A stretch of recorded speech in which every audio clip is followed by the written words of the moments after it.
നാരായണ.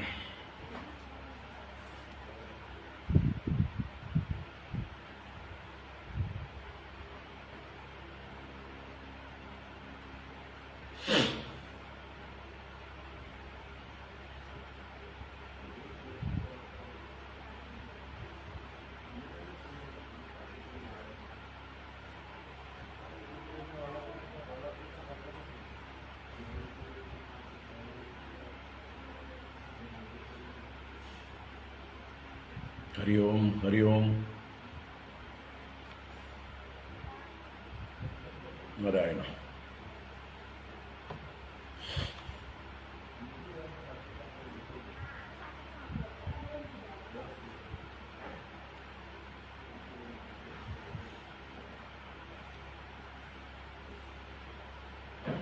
ഓം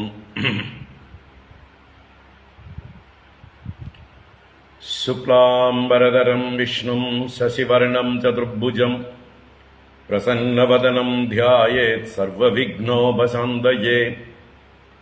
ഗുരവേ സർവലോകാനാം വിഷജേ ഭവരോഗിണാം നിധയേ സർവവിദ്യാനാം ദക്ഷിണാമൂർത്തയേ നമഃ.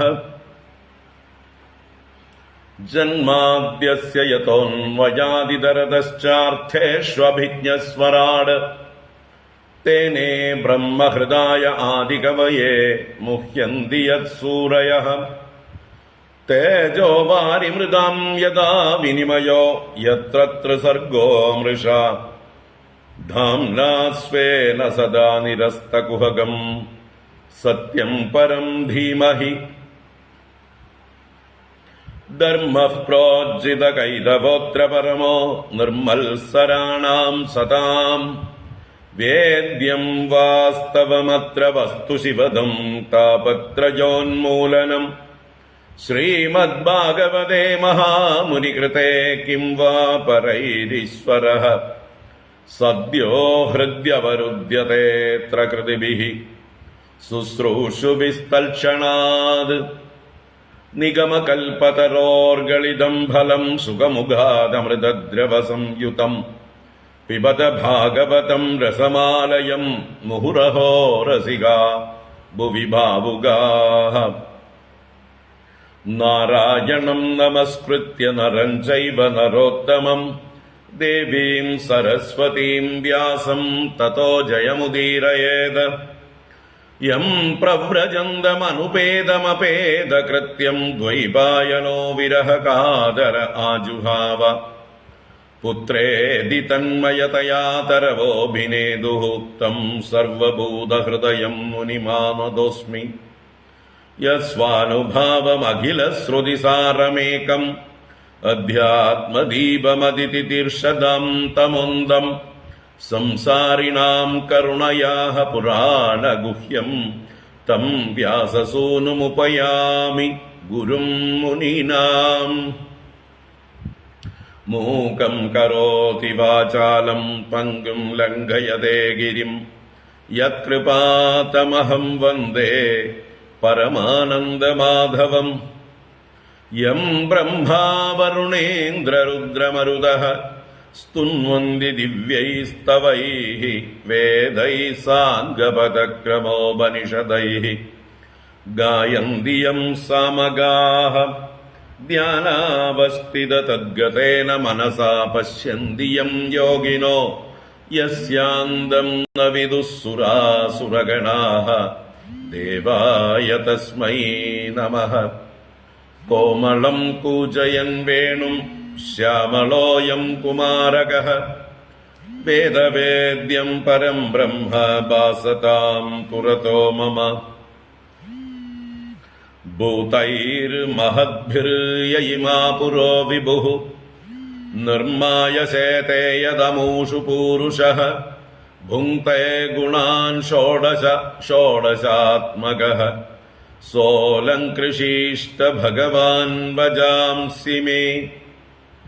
സച്ചിദാനന്ദരൂപായ വിശ്വോത്പത്യാദിഹേതവേ താപത്രയ വിനാശായ ശ്രീകൃഷ്ണായ വയം നുമഃ. कृष्णाय वासुदेवाय हरये परमात्मने प्रणतक्लेशनाशाय गोविन्दाय नमो नमः। कृष्णाय वासुदेवाय देवकीनन्दनाय च नन्दगोपकुमाराय गोविन्दाय नमो नमः। नमः पङ्कजनाभाय नमः पङ्कजमालिने नमः पङ्कजनेत्राय नमस्ते पङ्कजाङ्ग्रये। पीताम्बरं करविराजितशङ्खचक्रकौमोदगी सरसिजं करुणासमुद्रम् राधासहायमतिसुन्दरमन्दहासं वातालयेशमनिशं हृदि भावयामि। वातालयेशमनिशं हृदि भावयामि। ॐ नमो भगवते वासुदेवाय। ॐ नमो नारायणाय। ॐ श्री गुरुवायूरप्पा शरणम्।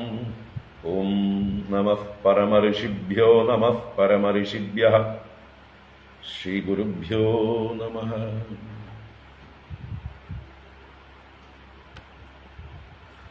ഹരി ഓം. എല്ലാവർക്കും നമസ്കാരം. എല്ലാവർക്കും ശുഭസായാഹ്നം, സുസ്വാഗതം. ഭാഗവത ജ്ഞാനഗംഗാ പ്രവാഹത്തിലേക്ക് ഏവർക്കും സുസ്വാഗതം. ഒരു 3 ദിവസത്തെ ബ്രേക്കായിരുന്നു ഭാഗവത ജ്ഞാനഗംഗയ്ക്ക്. അതിൻ്റെ കാര്യങ്ങളും കാരണങ്ങളും ഒക്കെ എല്ലാവർക്കും അറിയാമല്ലോ. 3 ദിവസം കുട്ടികളുടെ ഒരു ക്യാമ്പായിരുന്നു. അതിന് പുറമെ പ്രഭാഷണ പരമ്പരയും ഹനുമാൻ ചാലീസ. അപ്പോൾ കുട്ടികളുടെ ക്യാമ്പ് ഇന്നലെ വൈകുന്നേരം കഴിഞ്ഞു.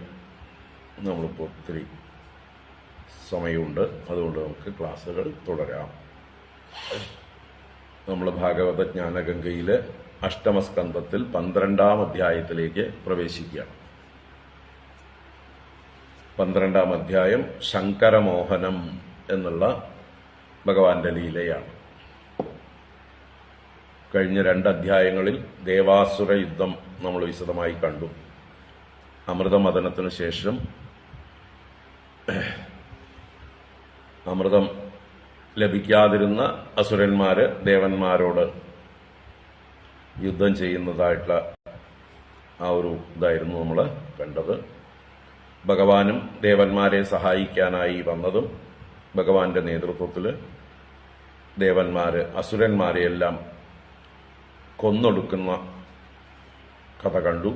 അവസാനം ബ്രഹ്മാവിന്റെ ദൂതനായി നാരദ മഹർഷി വന്ന് ഇന്ദ്രനോട് യുദ്ധം നിർത്താനായിട്ട് അറിയിച്ചു.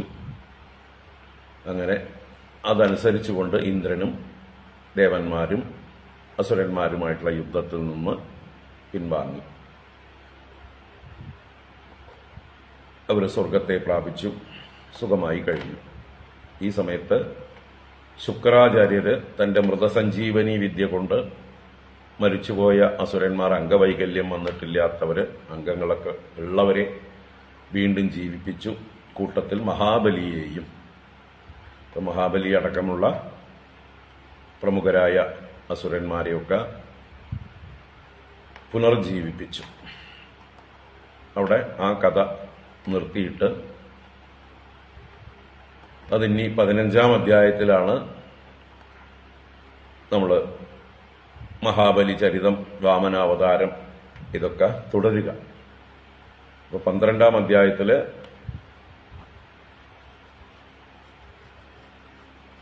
സുഖബ്രഹ്മർഷി ഭഗവാന്റെ ആ മോഹിനി അവതാരത്തെക്കുറിച്ച് ഒന്നുകൂടെ വിശദമാക്കിക്കൊണ്ട്, മോഹിനി അവതാരത്തിൽ ചെയ്ത മറ്റൊരു ലീലയാണ് ശങ്കരമോഹനം. സാക്ഷാൽ മഹാദേവനെ പോലും മോഹിപ്പിച്ചതായിട്ടുള്ള ആ മോഹിനി അവതാരം. അപ്പൊ ആ ലീല വർണ്ണിക്കുകയാണ് ഒരധ്യായത്തില്. അത് കഴിഞ്ഞ് പിന്നെ 13ഉം 14ഉം അധ്യായങ്ങളിൽ മന്വന്തര ഷഡ്കങ്ങളെ കുറിച്ചിട്ടുള്ള തുടർ വർണ്ണനയാണ്. ആറാമത്തെ മന്വന്തരം പറഞ്ഞു നിർത്തുകയായിരുന്നു. പിന്നീടാണ് പാലാഴി മദനത്തിലേക്ക് പ്രവേശിച്ചത്. അങ്ങനെ ഏഴാമത്തെ വൈവസ്വത മന്വന്തരവും അതിനെ തുടർന്നുള്ള മന്വന്തരങ്ങളെക്കുറിച്ചും പറയുകയും ഓരോ മന്വന്തരത്തിലും ആ മന്വന്തര ശക്കത്തിലുള്ള അവരുടെ ഉത്തരവാദിത്വങ്ങൾ, അവരുടെ ധർമ്മം എന്താണെന്ന് ചുരുക്കി പറയുകയും ചെയ്യുന്നു. എന്നിട്ടാണ് വൈവസ്വത മന്വന്തരത്തിൽ നടന്ന ഭഗവാന്റെ വാമനാവതാര ലീലയിലേക്ക് കടക്കുന്നത്. ഇങ്ങനെയാണ് നമ്മൾ ഈ ഒരു ഭാഗത്ത് അഷ്ടമസ്കന്ധത്തിൽ കാര്യങ്ങൾ കിടക്കുന്നത്. നമുക്കിപ്പോൾ ശങ്കരമോഹനം എന്ന 12ാം അധ്യായത്തിലേക്ക് പ്രവേശിക്കാം, വായിക്കാം. ഓം നമോ ഭഗവതേ വാസുദേവായ. അധ ശ്രീമദ്ഭാഗവതേ അഷ്ടമസ്കന്ധേ 12ോऽധ്യായഃ. ശ്രീബാദരായണിരുവാച. വൃഷധ്വജോ നിശമ്യേദം യോഷിദ്രൂപേണ ദാനവാൻ മോഹയിത്വാ സുരഗണാൻ ഹരി സോമം അപായയത്. വൃഷമാരുഹ്യ ഗിരിശഃ സർവഭൂതഗണൈർവൃതഃ സഹ ദേവ്യാ യയൗ ദ്രഷ്ടും യത്രാസ്തേ മധുസൂദനഃ. സബാജിതോ ഭഗവതാ സാദരം സോമയാ ഭവഃ. സൂപവിഷ്ട ഉവാചേതം പ്രതിപൂജ്യ സ്മയൻ ഹരിം. ശ്രീഭഗവാനുവാച. ശ്രീമഹാദേവ ഉവാച. ദേവദേവ ജഗദ്വ്യാപിൻ ജഗദീശ ജഗന്മയ സർവേഷാമപി ഭാവാനാം ത്വമാത്മാ ഹേതുരീശ്വരഃ. ആദ്യന്താവസ്യ യന്മദ്യം ഇദമന്യതഹം ബഹിഃ യതോവ്യയസ്യ നൈതാനി തത്സത്യം ബ്രഹ്മചിദ്ഭവാൻ. തവൈവ ചരണാംബോജം ശ്രേയസ്കാമാ നിരാശിഷഃ വിസൃജ്യോപയതഃ സംഗം മുനയഃ സമുപാസതേ. ത്വം ബ്രഹ്മപൂർണ്ണമമൃതം വിഗുണം വിശോകം ആനന്ദമാത്രമവികാരമനന്യതന്യത്. വിശ്വസ്യ ഹേതുരുദയസ്ഥിതി സംയമാനാം ആത്മേശ്വരശ്ച തദപേക്ഷതയാനപേക്ഷഃ. ഏകസ്ത്വമേവ സദസദ്വയമദ്വയം ച സ്വർണം കൃതാകൃതമിവേഹ ന വസ്തുഭേദഃ. അജ്ഞാനതസ്ത്വയി ജനൈർവിഹിതോ വികൽപോ യസ്മാത് ഗുണൈർവ്യതികരോ നിരുപാധികസ്യ. ത്വാം ബ്രഹ്മ കേചിദവയന്ത്യുതധർമ്മമേകേ ഏകേ പരം സതസതോഃ പുരുഷം പരേശം. അന്യേ വയന്തി നവശക്തിയുതം പരം ത്വാം കേചിന്മഹാപുരുഷമവ്യയമാത്മതന്ത്രം. നാഹം പരായുഋഷയോ ന മരീചിമുഖ്യാഃ ജാനന്തി യദ്വിരചിതം ഖലു സത്വസർഗാഃ. യന്മായയാ മുഷിതചേതസ ഈശ ദൈത്യമർത്യാദയ കിമുത ശശ്വത അഭദ്രവൃത്താഃ. സത്വം സമീഹിതമത സ്ഥിതിജന്മനാശം ഭൂതേഹിതം ച ജഗതോ ഭവബന്ധമോക്ഷൗ. വായുർയദാ വിശദിഖം ച ചരാചരാഖ്യം സർവം തദാത്മകതയാവഗമോവരുംസേ. അവതാരാമയാ ദൃഷ്ടാരമമാണസ്യ തേ ഗുണൈഃ സോഹം തദ്ദ്രഷ്ടുമിച്ഛാമി യത്തേ യോഷിദ്വപുർധൃതം. യേന സമ്മോഹിതാ ദൈത്യാഃ പായിതാശ്ചാമൃതം സുരാഃ തദ്ദിദൃക്ഷവ ആയാതാഃ പരം കൗതൂഹലം ഹിനഃ. ശ്രീശുക ഉവാച. ഏവമഭ്യർത്ഥിതോ വിഷ്ണുഃ ഭഗവാൻ ശൂലപാണിനാ പ്രഹസ്യ ഭാവഗംഭീരം ഗിരിശം പ്രത്യഭാഷത. ശ്രീഭഗവാനുവാച. കൗതൂഹലായ ദൈത്യാനാം യോഷിദ്വേഷോ മയാ കൃതഃ പശ്യതാസുരകാര്യാണി ഗതേ പീയൂഷഭാജനെ. തത്തേഹം ദർശയിഷ്യാമി ദിദൃക്ഷോഃ സുരസത്തമ കാമിനാം ബഹുമന്തവ്യം സങ്കൽപ്പ പ്രഭവോദയം. ശ്രീശുക ഉവാച. ഇതി ബ്രുവാണോ ഭഗവാൻ തത്രൈവാന്തരദീയത സർവദശ്ചാരയൻ ചക്ഷുഃ ഭവ ആസ്തേ സഹോമയാ. തതോ ദദർശോ ഭവനേ വരസ്ത്രിയം വിചിത്രപുഷ്പാരുണപല്ലവദ്രുമേ വിക്രീഡതീം കന്ദുകലീലയാ ലസദ്ദുകൂലപര്യസ്തനിതംബമേഖലാം. ആവർത്തനോദ്വർത്തന കമ്പിതസ്തന പ്രകൃഷ്ടഹാരോരുഭരൈഃ പദേ പദേ പ്രഭജ്യമാനാമിവ മദ്യതശ്ചലത്പദപ്രവാളം നയതീം തതസ്തതഃ ദിക്ഷുഭ്രമക്കന്തുകചാപലൈർഭൃശം പ്രോദ്വിഗ്നതാരായതലോലലോചനാം സ്വകർണവിഭ്രാജിതകുണ്ടലോല്ലസത്കപോലനീലാളകമണ്ഡിതാനനാം സ്ലദദ്ദുകൂലം കബരീം ച വിച്യുതാം സന്നഹ്യതീം വാമകരേണ ഫൽഗുനാ വിനിഘ്നതീമന്യകരേണ കന്തുകം വിമോഹയന്തീം ജഗദാത്മമായയാ താം വീക്ഷ്യ ദേവ ഇതി കന്തുകലീലയേഷദ്വ്രീഡാസ്ഫുടസ്മിതവിസൃഷ്ടകടാക്ഷരുഷ്ടഃ സ്ത്രീപ്രേക്ഷണ പ്രതിസമീക്ഷണ വിഹ്വലാത്മാ നാത്മാനമന്തിക ഉമാം സ്വഗണാംശ്ച വേദ തസ്യാകരാഗ്രാത് സതു കന്തുകോ യദാ ഗതോ വിദൂരം തമനുവ്രജത് സ്ത്രിയാ വാസസൂത്രം ലഘുമാരുദോഹരത് ഭവസ്യ ദേവസ്യ കിലാനുപശ്യതഃ ഏവം താം രുചിരാപാംഗീം ദർശനീയാം മനോരമാം ദൃഷ്ട്വാ തസ്യാം മനശ്ചക്രേ വിഷജ്ജന്ത്യാം ഭവത് കില തയാ ബഹൃത വിജ്ഞാനസ്തൽകൃതസ്മരവിഹ്വലഃ ഭവാന്യാ അപി പശ്യന്ത്യാ ഗതഹ്രീസ്തൽപദം യയൗ സാ തമായാന്തമാലോക്യ വിവസ്ത്രാ വ്രീഡിതാ വൃശം നിലീയമാനാ വൃക്ഷേഷു ഹസന്തീനാന്വതിഷ്ഠതാം താമന്വഗച്ഛദ് ഭഗവാൻ ഭവഃ പ്രമുഷിതേന്ദ്രിയഃ കാമസ്യ ച വശം നീതഃ കരേണുമിവ യൂതപഃ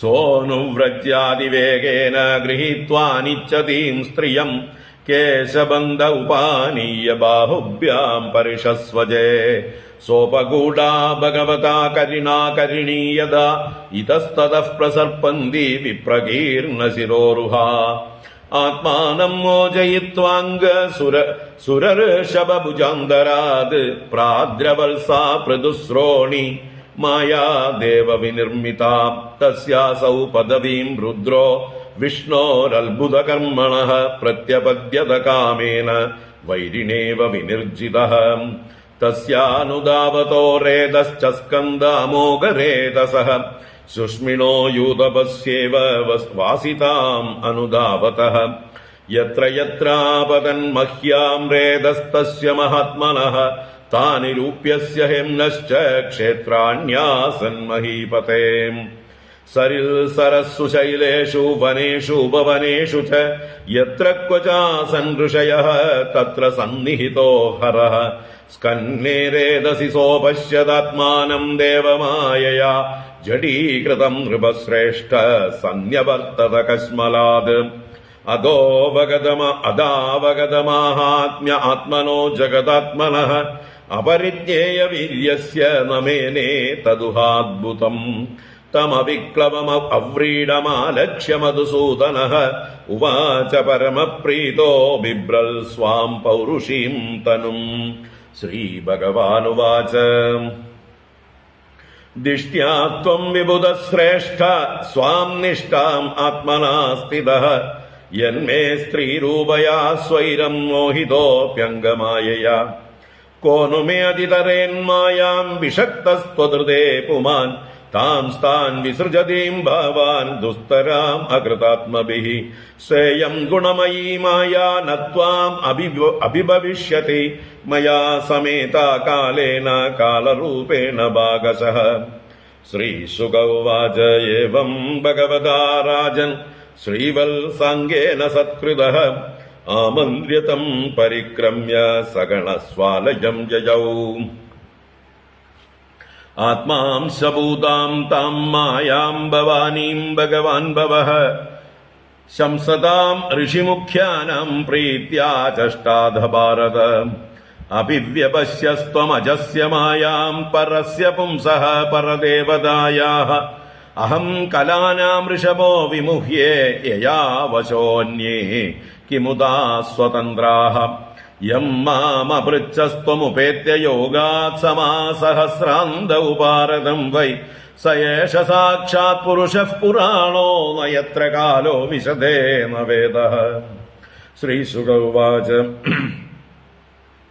ഇതി തേ അഭിഹിതസ്താത വിക്രമശാർഗതന്വനഃ സിന്ധോർ നിർമ്മദനീയേന ധൃതഃ പൃഷ്ടേ മഹാജലഃ ഏതന്മുഹുഃ കീർത്തയതോനുസൃണ്വതോ നരിഷ്യത്തെ ജാതു സമുദ്യമഃ ക്വചിത് യദുത്തമശ്ലോകഗുണാനുവർണ്ണനം സമസ്ത സംസാര പരിശ്രമാവഹം അസദവിഷയമംഗ്രിം ഭാവഗമ്യം പ്രപന്നാൻ അമൃതമമരവര്യാൻ ആശയത് സിന്ധുമധ്യം കപടയുവതിവേഷോ മോഹയൻ യസ്സുരാരീൻ തമഹമുപസൃതാനാം കാമപൂരം നതോസ്മി.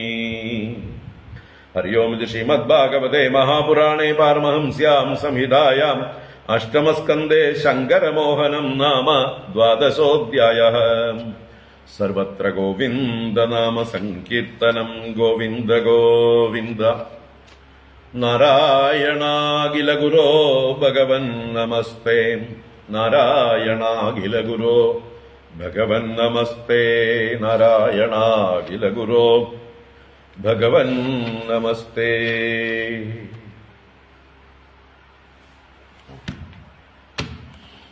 നാരായണ.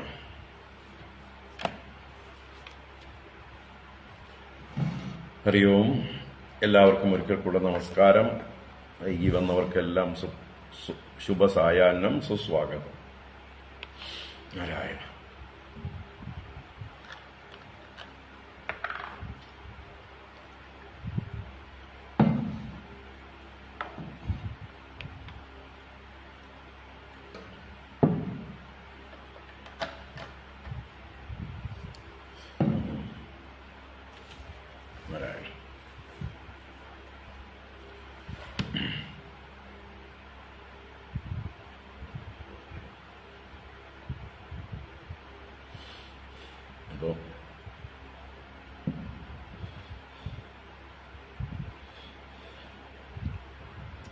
ഭാഗവത ജ്ഞാനഗംഗയിലേക്ക് എല്ലാവർക്കും ഒരിക്കൽ കൂടെ സുസ്വാഗതം. അഷ്ടമസ്കന്ധത്തിലെ 12-ാം അധ്യായമാണ് നമ്മളിപ്പോൾ വായിച്ചത്. ശങ്കരമോഹനം. പാലാഴി മദനത്തിൽ അസുരന്മാർ അമൃതം അപഹരിച്ചതായിട്ടുള്ള സമയത്ത് ദേവന്മാർ വിഷണ്ണരായി ഭഗവാനെ നോക്കിയപ്പോൾ ഭഗവാൻ അവരെ ആശ്വസിപ്പിച്ചുകൊണ്ട് അവർക്ക് അമൃതം പാനം ചെയ്യിക്കാനായിക്കൊണ്ട് അത്ഭുതകരമായിട്ടുള്ള ഒരു മോഹിനി രൂപം ധരിച്ചു. മോഹിനി അവതാരം. അതിലൂടെ അസുരന്മാരെ മോഹിപ്പിച്ച് അവർക്കൊരു തുള്ളി അമൃതം പോലും കൊടുക്കാതെ അർഹതയുള്ള ദേവന്മാർക്ക് മാത്രം അമൃതം പാനം ചെയ്യിപ്പിച്ചു. അതിനുശേഷമാണ് ദേവാസുര യുദ്ധം നടന്നത്.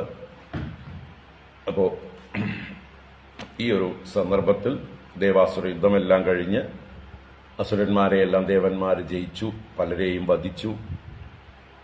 അങ്ങനെ ബ്രഹ്മദേവന്റെ നിർദ്ദേശപ്രകാരം നാരദൻ വന്ന് പറഞ്ഞതനുസരിച്ച് ഇന്ദ്രന്റെ നേതൃത്വത്തിലുള്ള ദേവന്മാർ യുദ്ധത്തിൽ നിന്ന് നിവർത്തിച്ചു, മടങ്ങിപ്പോയി.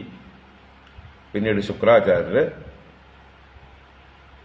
മൃതസഞ്ജീവനി വിദ്യ കൊണ്ട് മരിച്ചുപോയ അസുരന്മാരിൽ പലരെയും പുനർജീവിപ്പിച്ചു എന്ന് പറഞ്ഞതിന് ശേഷം ഈ മോഹിനി അവതാരം എങ്ങനെയാണ് മഹാദേവനെ പോലും മോഹിപ്പിച്ചത്, മഹാദേവൻ പോലും ആ മോഹിനിയാൽ മോഹിതനായി എന്ന് പറഞ്ഞ് നമ്മളെ ജാഗ്രതപ്പെടുത്തുന്ന ഭഗവാന്റെ മായ എത്ര ശക്തിയുള്ളതാണ്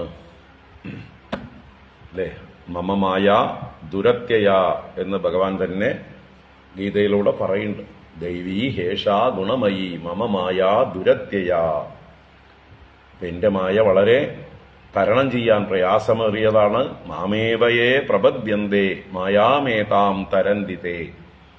ആരാണോ എന്നെ തന്നെ ശരണം പ്രാപിക്കുന്നത് അവർ ഈ മായയെ തരണം ചെയ്യുന്നു എന്ന് ഗീതയിൽ 7-ാം അധ്യായത്തിൽ ഭഗവാൻ പറയുന്നുണ്ട്.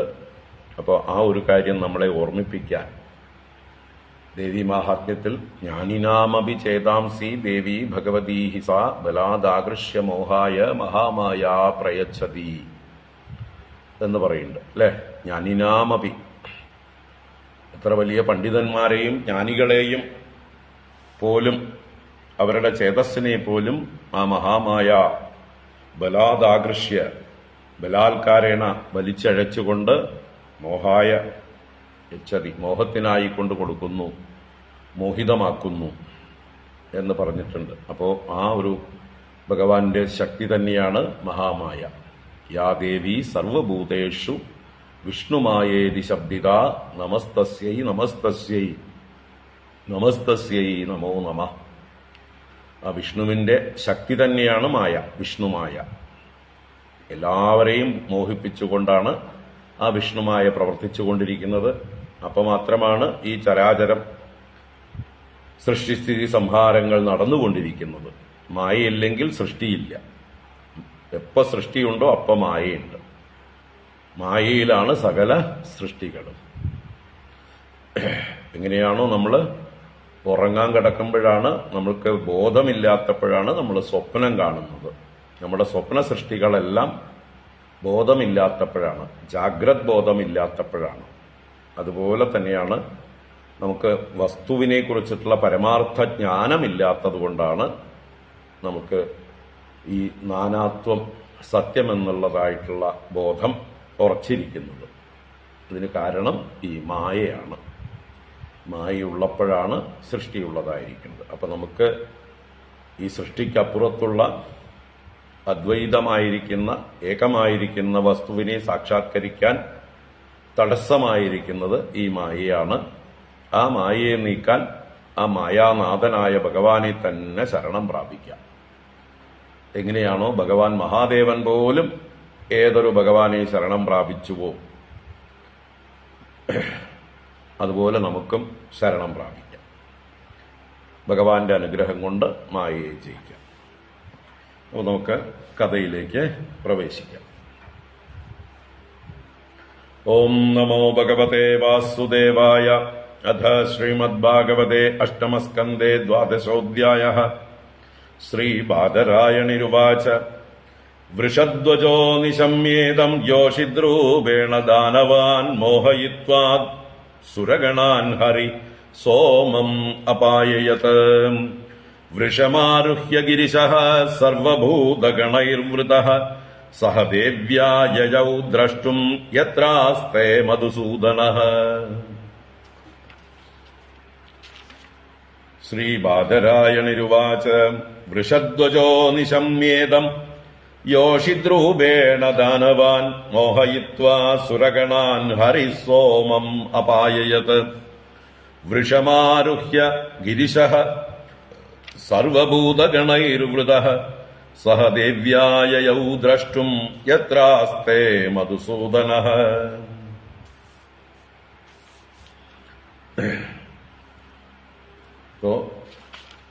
ബാദരായണിരുവാച. ബാദരായണി, ബാദരായണന്റെ പുത്രൻ, വേദവ്യാസന്റെ പുത്രനായ ശ്രീശുക ബ്രഹ്മർഷി കഥ തുടരുകയാണ് പരീക്ഷിത് രാജാവിനോട്. വൃഷധ്വജോ നിശമ്യ ഇദം യോഷിദ്രൂപേണ ദാനവാൻ മോഹയിത്വാ സുരഗണാൻ ഹരിഹി സോമം അപായയത്. വൃഷധ്വജ എന്നാല് വൃഷഭം അല്ലെങ്കിൽ വൃഷം എന്നൊക്കെ പറയുന്നത് കാളയുടെ പര്യായ ശബ്ദമാണ്. വർഷിക്കുന്നത്, പശുക്കളിൽ രേതസ് വർഷിക്കുന്നത് എന്നുള്ളതുകൊണ്ടാണ് അതിന് വൃഷം, വൃഷഭം എന്നൊക്കെ പേര് വന്നിരിക്കുന്നത്. അപ്പൊ അങ്ങനെയുള്ള എന്താ പറയുക, ഷണ്ഡത്വം വന്നതിനെ ഋഷം എന്ന് പറയാൻ പറ്റില്ല. വർഷിക്കുന്നതിനെ മാത്രമേ വൃഷം, ഋഷഭം എന്നൊക്കെ പറയുള്ളൂ. നമ്മള് ഈ കാളവണ്ടികൾ വലിക്കാനും മറ്റ് ഡൊമസ്റ്റിക്കേഷനും വേണ്ടിയിട്ട് വലിയ കൂറ്റൻ കാളകളുടെ എന്താ പറയുക, അവയുടെ പ്രജനന ശേഷിയെ നശിപ്പിച്ച് ഉപയോഗിക്കും.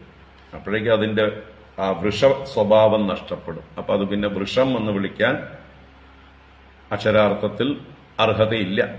പിന്നെ വിളിക്കാറുണ്ട് അല്ലെ, ഷണ്ഡനായ വൃഷത്തെ. വർഷദീതി വൃഷ, വർഷിക്കുന്നത്, രേതസ് വർഷിക്കുന്നത് കൊണ്ട് വൃഷം. ഇവിടെ അതിന്റെ പ്രജനന ശേഷി തന്നെയാണ്, കാളകളുടെ പ്രജനന ശേഷി തന്നെയാണ് ഒരു കാലത്ത് ഈ ഭാരതത്തിന്റെ സമ്പത്ത്. എത്രത്തോളം പൊട്ടൻസി ഉണ്ടോ കാളകൾക്ക്, അത്രത്തോളം ഇവിടെ പശു സമ്പത്ത് വർദ്ധിച്ചിരുന്നു.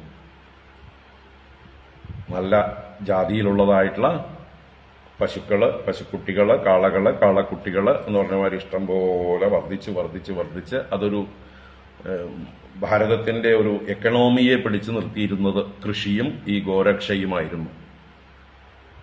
പണ്ടത്തെ നമ്മുടെ ഉപജീവന മാർഗത്തിൽ പ്രമുഖമായിരുന്നത് ഈ കൃഷിയും ഗോരക്ഷയും ആയിരുന്നു.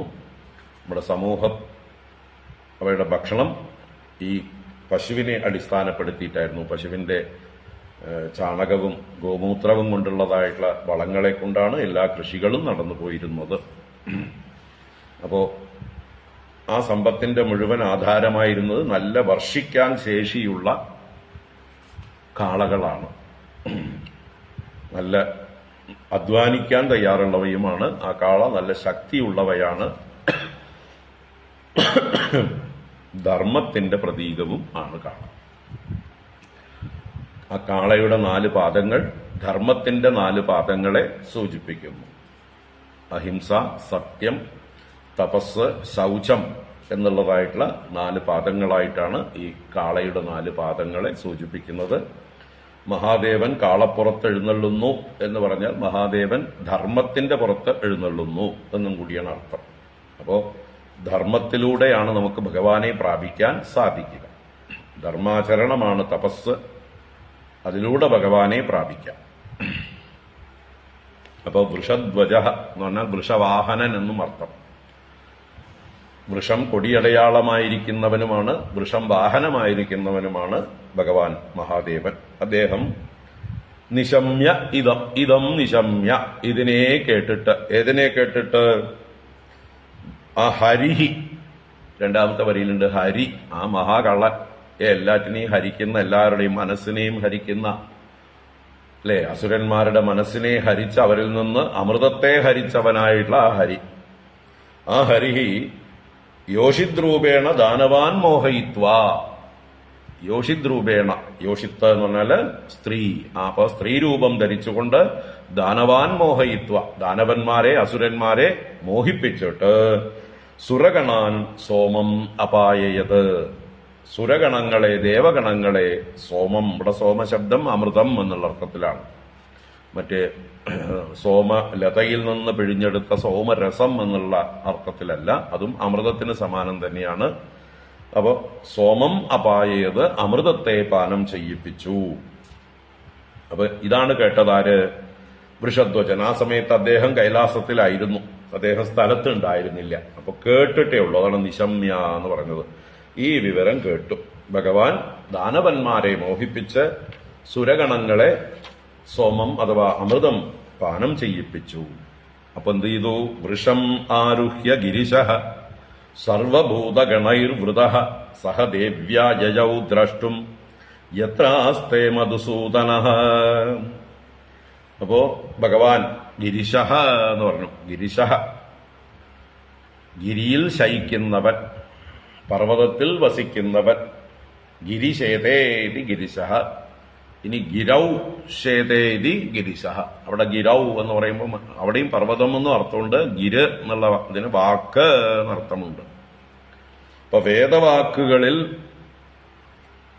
ഒളിഞ്ഞിരിക്കുന്നവൻ, വേദവാക്കുകളെ കൊണ്ട് അറിയപ്പെടേണ്ടവൻ, വേദവാക്കുകൾക്ക് വിഷയമായിരിക്കുന്നവൻ, വേദാന്തവേദ്യൻ, വേദപ്പൊരുൾ എന്നൊക്കെ അർത്ഥമാണ് ഗിരിശഃ എന്നുള്ള ഒരു അർത്ഥം. ഗിരിശഃ എന്നുള്ള വാക്കിന് ഗിരിശേതേതി ഗിരിശഃ എന്ന് പറയുമ്പോൾ പർവ്വതത്തിൽ ശയിക്കുന്നവൻ, അല്ലെങ്കിൽ ഗിരൗ ശേതേ, പർവ്വതത്തിൽ ശയിക്കുന്നു.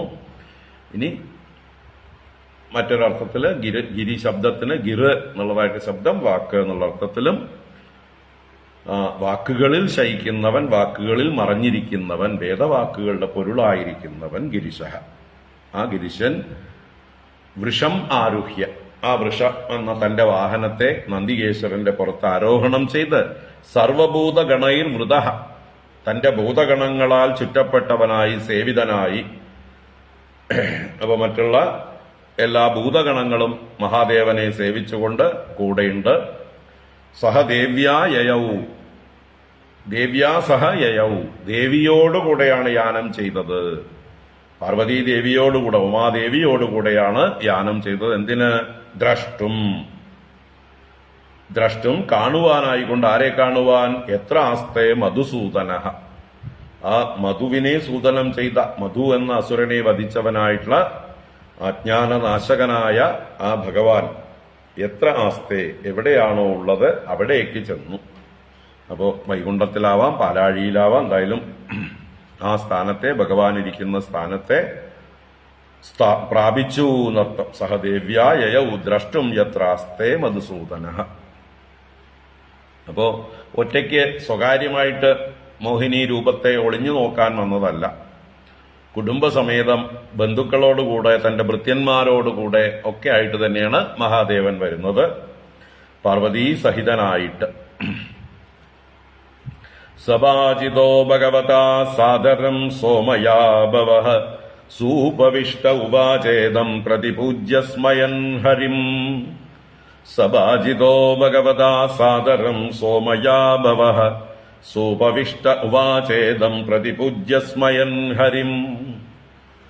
ഭഗവതാ സോമയാ ഭവഃ സാദരം സഭാജിതഃ. ഭഗവതാ എന്ന് പറഞ്ഞാൽ ഭഗവതാ മധുസൂദനേന വിഷ്ണുന, ഭഗവാൻ വിഷ്ണുവിനാൽ, സോമയ എന്ന് പറഞ്ഞാൽ ഉമയാ സഹ എന്നർത്ഥമാണ്. സഹ ഉമയാ ഇത് സോമയ, ഉമയോടുകൂടെ ഭവഃ ആ ഭവൻ മഹാദേവൻ സാദരം സഭാജിത, സാദരം ആദരവോടുകൂടെ പൂജിക്കപ്പെട്ടു, സൽക്കരിക്കപ്പെട്ടു എന്നർത്ഥം. സഭാജിതൻ എന്ന് പറഞ്ഞാല് വേണ്ടതുപോലെ പൂജയ്ക്ക് പാത്രമാക്കപ്പെട്ടു, അദ്ദേഹത്തെ സൽക്കരിച്ചു. തന്റെ ഗൃഹത്തിലേക്ക് വരുമ്പോ അതിഥി ദേവോ ഭവ എന്ന് പറഞ്ഞ് ആ മഹാദേവനെ സൽക്കരിച്ചു. എന്നിട്ട് സൂപവിഷ്ട, നല്ലതുപോലെ സുഷ്ടു ഉപവിഷ്ട, ഉപവിഷ്ടൻ ഇരിക്കാൻ പറഞ്ഞു. സൽക്കാരങ്ങളൊക്കെ ചെയ്ത് ആസനമൊക്കെ കൊടുത്ത് ഇരുത്തിയതിനു ശേഷം ഉവാച ഇതം, ഇപ്രകാരം ഇതം ഉവാച പ്രതിപൂജ്യ സ്മയൻ ഹരി. പ്രതിപൂജ്യ എന്ന് പറഞ്ഞാൽ തിരിച്ച് അങ്ങോട്ടും ബഹുമാനിച്ചിട്ട്, ആര്? മഹാദേവൻ. ആരെ? ഹരിം. ഹരിം പ്രതിപൂജ്യ, ഹരിയെ വേണ്ട വിധത്തില് തിരിച്ചും ബഹുമാനിച്ചിട്ട് സ്മയൻ ചിരിച്ചുകൊണ്ട് ഇപ്രകാരം പറഞ്ഞു എന്നാണ്. ആരോട് പറഞ്ഞു? ഹരിം ഉവാച, ഹരിയോട് പറഞ്ഞു. ആര് പറഞ്ഞു? ശ്രീ മഹാദേവ ഉവാച എന്ന് അടുത്ത ശ്ലോകം. അപ്പോ സഭാജിതോ ഭഗവതാ സാദരം സോമയാ ഭവഃ സൂപവിഷ്ട ഉവാചേദം പ്രതിപൂജ്യ സ്മയൻ ഹരിം. ഹരിയെ വേണ്ട വിധത്തിൽ ബഹുമാനിച്ച ശേഷം ചിരിച്ചുകൊണ്ട് ഹരിയോട് ഇപ്രകാരം പറഞ്ഞു എന്നുള്ളത്. ഇനി മഹാദേവന്റെ വാക്കുകളാണ് 10 ശ്ലോകങ്ങൾ. മഹാദേവൻ ഗംഭീരമായിട്ടുള്ള ഒരു സ്തുതിയാണ് ഇവിടെ ചെയ്യുന്നത്. ഭഗവാൻ വിഷ്ണുവിന്റെ തത്വം പറഞ്ഞുകൊണ്ടാണ് ഇവിടെ സ്തുതിക്കുന്നത്. അപ്പോ എന്ത് സൂചിപ്പിക്കാനാണ്? മഹാദേവന്റെ ആ ഒരു തത്വജ്ഞാനത്തെ. അദ്ദേഹം ജ്ഞാനിയാണ്, എന്നിട്ടും അതാണ് നമ്മൾ ദേവി മാഹാത്മ്യത്തിൽ പറയുന്ന വാക്കുകള്. ജ്ഞാനിനാം അഭിചേതാംസി ദേവി ഭഗവതീ ഹിസാ ബലാദാകൃഷ്യ മോഹായ മഹാമായ പ്രയച്ഛതി. അപ്പൊ ആ ആശയം ഇവിടെ വരികയാണ്. ജ്ഞാനിനാം അഭിചേതാംസി, മഹാജ്ഞാനികളുടെ ചേതസ്സിനെ പോലും മഹാമായ ബലാദാകൃഷ്യ മോഹായ പ്രയച്ഛതി. അപ്പൊ പിന്നെ നമ്മുടെ കാര്യം എടുക്കാനുണ്ടോ? അപ്പൊ അതുകൊണ്ട് നമ്മൾ മായയാൽ മോഹിതരായാൽ പരിഭ്രമിക്കൊന്നും വേണ്ട, അപകർഷതാബോധമൊന്നും വേണ്ട. അല്ലേ? എല്ലാവരും വീഴുന്ന കുഴിയിൽ തന്നെയാണ് നമ്മളും വീണത്. ഇതിൽ വീഴാത്തവരായിട്ട് ആരുമില്ല. ഭഗവാൻ മാത്രമേ വീഴാത്തതുള്ളൂ, അല്ലേ? ബാക്കി ഇവിടെ ഇപ്പോ മഹാദേവനെ ഇവിടെ വർണ്ണിക്കുമ്പോ ഒരു ഗുണദേവതയായിട്ടാണ് വർണ്ണിക്കുന്നത്. അത് മനസ്സിലാക്കണം നമ്മൾ. മുമ്പ് മറ്റേ ഇത് എന്താണ്, കാളകൂടം പൊങ്ങി വന്നതായിട്ടുള്ള സമയത്ത് ദേവന്മാർ ചെന്ന് മഹാദേവനെ സ്തുതിക്കുമ്പോൾ അവിടെ ഒരു ചെറിയൊരു ഗുണാഭിമാനി ദേവതയായിട്ടല്ല, സാക്ഷാൽ വിശ്വത്തിന്റെ ആധാരഭൂതനായിട്ടുള്ള, കാരണഭൂതനായിരിക്കുന്ന സർവേശ്വരനായിട്ടാണ് അവിടെ വിഷ്ണു തുല്യനായിട്ട്, വിഷ്ണുവും ശിവനും തമ്മിൽ ഭേദമില്ലാതെയാണ് ആ സ്തുതി. അപ്പോ ഓരോ സന്ദർഭങ്ങളിൽ നമ്മൾ എങ്ങനെയാണ് ഇവിടെ എടുക്കേണ്ടതെന്ന് അറിയണം നമുക്ക്. ഒരു ഭാഗത്ത് മുഖ്യദേവനായിട്ട് വർണ്ണിക്കപ്പെട്ടു, ഇവിടെ ഗൗണഭാവത്തിൽ ദേവനായിട്ട് വർണ്ണിക്കപ്പെടുകയാണ് ആര്? മഹാദേവൻ. അതുകൊണ്ടാണ് അദ്ദേഹത്തിന് ഒരു അബദ്ധം പറ്റിയതിനെ നമുക്ക് പറയുന്നത്. അദ്ദേഹം എന്താ പറയുക, സർവേശ്വര ഭാവത്തിലാണെങ്കിൽ ഒരിക്കലും അബദ്ധം പറ്റിയത് പറയില്ല, അബദ്ധം പറ്റില്ല. അപ്പൊ ഈ മഹാദേവന്റെ ഗൗണീഭാവത്തെ സൂചിപ്പിച്ചുകൊണ്ടാണ് ഇവിടെ അവതരിപ്പിക്കുന്നത്. ആ രീതിയിൽ ദേവതാഭാവത്തിൽ വേണം നമ്മൾ, അത് സ്വയം മഹാദേവൻ തന്നെ അവതരിപ്പിക്കുന്നുണ്ട്. ഞാനും ബ്രഹ്മദേവനും മറ്റുള്ള ദേവന്മാരും മഹർഷീശ്വരന്മാരും ഒന്നും തന്നെ അങ്ങയുടെ മാഹാത്മ്യം അറിയുന്നില്ല, അങ്ങയുടെ തത്വം അറിയുന്നില്ല എന്നൊക്കെ പറയുന്നുണ്ട് അവരവിടെ. അപ്പൊ ഒരു ഗൗണഭാവത്തില്, ഒരു ഇൻഫീരിയർ ഭാവത്തില് സ്വയം അവതരിപ്പിക്കുകയാണ്. ഭഗവാൻ വിഷ്ണുവിനെ ജഗതീശ്വരനായി പരബ്രഹ്മ പ്രതീകമായി സ്തുതിച്ചുകൊണ്ടാണ്. രണ്ട് തലങ്ങളിലാണ് രണ്ട് ഭാഗത്ത് വർണ്ണിച്ചിരിക്കുന്നത്, അത് നമ്മൾ മനസ്സിലാക്കണം. അപ്പോ ശ്രീ മഹാദേവ ഉവാച ദേവദേവ ജഗദ്വ്യാപിൻ ജഗദീശ ജഗന്മയ സർവേഷാമപി ഭാവാനാം ത്വമാത്മാ ഹേതുരീശ്വരഃ. ശ്രീ മഹാദേവ ഉവാച ദേവദേവ ജഗദ്വ്യാപിൻ ജഗദീശ ജഗന്മയ സർവേഷാമപി ഭാവാനാം ത്വമാത്മാ ഹേതുരീശ്വരഃ. മഹാദേവൻ ആദ്യം ഭഗവാൻ വിഷ്ണുവിനെ, നാരായണനെ സ്തുതിക്കുകയാണ്. ദേവദേവ, എല്ലാ ദേവന്മാർക്കും ദേവനായിരിക്കുന്നവനെ, ദേവന്മാർക്ക് പോലും സ്വയം പ്രകാശത്തെ പകർന്നു കൊടുക്കുന്നവൻ, ചൈതന്യത്തെ പകർന്നു കൊടുക്കുന്നവൻ, അങ്ങ് സ്വയം പ്രകാശസ്വരൂപൻ. ബാക്കിയുള്ള ദേവന്മാരൊക്കെ അങ്ങയുടെ റിഫ്ലക്ഷൻസ്, അങ്ങയിൽ നിന്നുള്ള പ്രകാശമാണ് മറ്റുള്ളവർ പ്രകാശിപ്പിക്കുന്നത്. ന തത്ര സൂര്യോപാധി ന ചന്ദ്രതാരകം നേമാ വിദ്യുതോപാന്തി കുതോയമഗ്നി തമേവ ബാന്ധമനുഭാതി സർവം തസ്യ ഭാസ സർവമിതം വിഭാതി. ഈ എല്ലാ ദേവന്മാരും പ്രകാശിക്കുന്നത് അങ്ങയുടെ ഭാസ് കൊണ്ടാണ്. അങ്ങയുടെ പ്രകാശം, അങ്ങയുടെ ചൈതന്യമാണ്. അങ്ങ് മാത്രമാണ് സ്വയം പ്രകാശസ്വരൂപൻ, സ്വയം ചൈതന്യമായിരിക്കുന്നവൻ.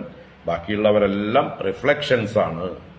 ദേവദേവ ജഗദ്വ്യാപിൻ, ജഗത്തിൽ മുഴുവൻ വ്യാപിച്ചിരിക്കുന്നവനെ, ജഗത്തിൽ അങ്ങ് വ്യാപിക്കാത്തതായിട്ടുള്ള ഒരു അണുപോലും ബാക്കിയില്ല. അങ്ങ് വിഷ്ണു, എല്ലായിടത്തും വ്യാപിച്ചിരിക്കുന്നവനായതുകൊണ്ടാണ് വിഷ്ണു. ജഗദീശ, ഇനി ജഗത്തില് ഒരു ജഡമായി എന്തെങ്കിലും ആയിട്ട് പദാർത്ഥം പോലെ വ്യാപിച്ചിരിക്കുകയാണോ? ഈ ആഭരണങ്ങളിൽ സ്വർണം വ്യാപിച്ചിരിക്കുന്നത് വ്യാപിച്ചിരിപ്പുണ്ട്. ആഭരണങ്ങൾ, സ്വർണ്ണാഭരണങ്ങളിൽ മുഴുവൻ സ്വർണം വ്യാപിച്ചിട്ടുണ്ട്. പക്ഷെ സ്വർണം അവിടെ ജഡമാണ്. അതുപോലെയാണോ ഭഗവാൻ എല്ലാറ്റിലും വ്യാപിച്ചിരിക്കുന്നത്? അല്ല. ജഗദീശ, അങ്ങ് ഈ ജഗത്തിനെ ഈശിക്കുന്നവനുമാകുന്നു, ജഗത്തിനെ നിയന്ത്രിക്കുന്ന ശക്തിയാകുന്നു, ചൈതന്യമാകുന്നു അങ്ങ്. അങ്ങേക്ക് എല്ലാ ശക്തിയും ഉണ്ട്. ഇച്ഛാശക്തി, ജ്ഞാനശക്തി, ക്രിയാശക്തി എല്ലാം അടങ്ങിയിരിക്കുന്ന ഈശ്വരനാകുന്നു. ജഗന്മയ, ജഗന്മയ ഈ ലോകസ്വരൂപനായിരിക്കുന്നവനെ എന്ന് പറഞ്ഞ, ജഗത്തിന്റെ സ്വരൂപമായിരിക്കുന്നവനെ, ജഗതാകാരനായിരിക്കുന്നവനെ എന്നൊക്കെ അർത്ഥം. ജഗന്മയ സർവേഷാമപി ഭാവാനാം ത്വം ആത്മാ ഹേതുഹു ഈശ്വരഃ.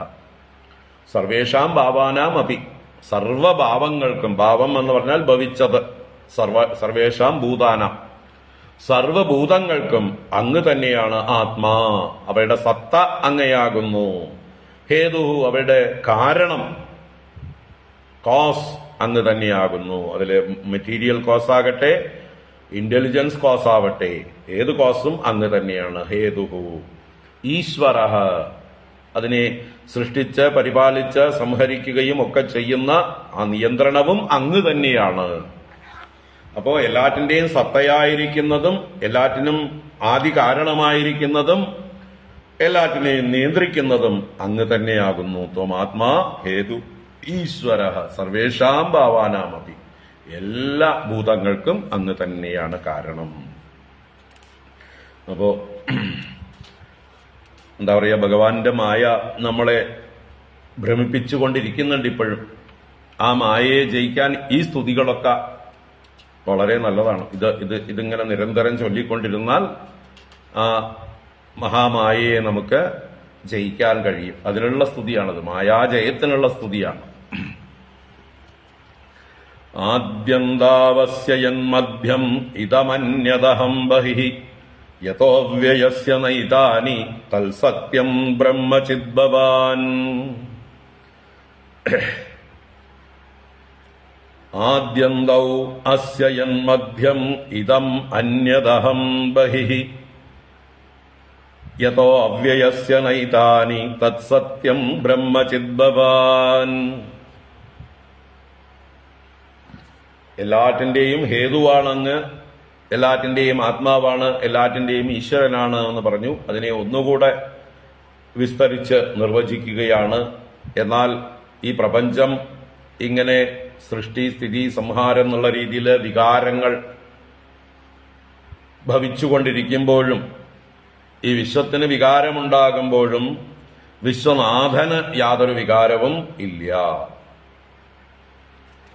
വിശ്വനാഥൻ നിർവികാരനാകുന്നു എന്നുവെച്ചാൽ യാതൊരു മാറ്റവും ഇല്ലാത്തവനാകുന്നു.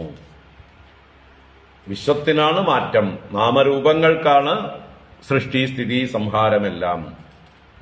അതിന്റെ പരമസത്തയായിരിക്കുന്ന ആധാരഭൂതനായിരിക്കുന്ന വിശ്വനാഥന് വല്ല മാറ്റമുണ്ടോ എന്ന് അറിയണമെങ്കിൽ വിശ്വനാഥനെ നല്ലോണം സൂക്ഷിച്ചു നോക്കണം.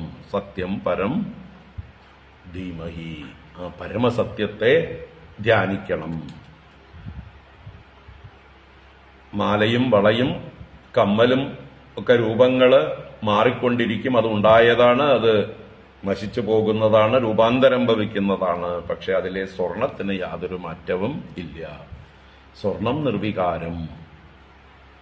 സമുദ്രത്തിൽ തിരമാലകളൊക്കെ ഉണ്ടായി നിലനിന്ന് ഇല്ലാതെയാകുമ്പോഴും ആ വികാരമെല്ലാം സംഭവിക്കുമ്പോഴും ആ സമുദ്ര ജലത്തിന് യാതൊരു വികാരവും ഇല്ല. മണ്ണിന് വികാരങ്ങളൊക്കെ ഉണ്ടായിട്ടാണ്, മണ്ണിന്റെ വികാരങ്ങളാണ് മൺപാത്രങ്ങൾ, വിവിധങ്ങളായ പാത്രങ്ങൾ.